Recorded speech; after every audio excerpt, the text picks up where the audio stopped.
recapturing state-owned enterprises. That's what we heard today. That's according to the Minister of Public Enterprises, Pravin Gordhan. He was speaking at the Fedusa Mid-year Leadership Conference, where he gave the keynote address.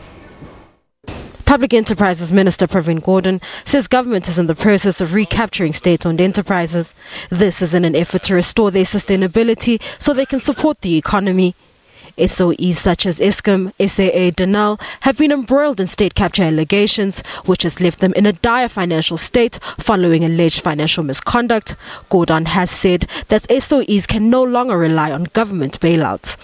During this transition period, all of us, whether it's business, labor or government, need to make a contribution to ensuring that we stabilize these institutions, that they do not become a burden on government's finances, because government's finances are facing difficult constraints as well, and that they are able to stand on their own feet at the end of this process.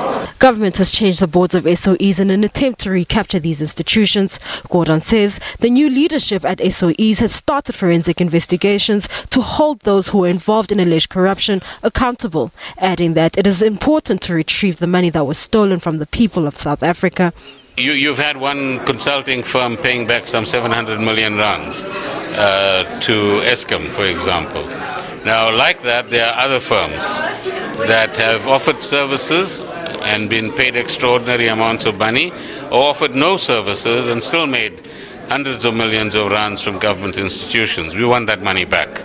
Secondly, there are people who have taken money out of this country and they're lying in one or other part of the world. We need to work, our institutions need to work with foreign institutions to track that money. Gordhan has also called on Labour to join government in the fight against financial misconduct and corruption. Every time when there's a big case of corruption taking place, it is the poor and the working class that suffer. And the Fedusa will now intensify our campaign through our members at all the state-owned companies, but also to look at private sector companies, because the private sector is also involved with corruption, that we can give this particular corrupt environment a big body blow as quickly as possible. Gordhan believes that the state capture inquiry will help track down the money that was stolen from the country. Balentle Mthethwa, SABC News, Johannesburg. Well, that brings us to the end of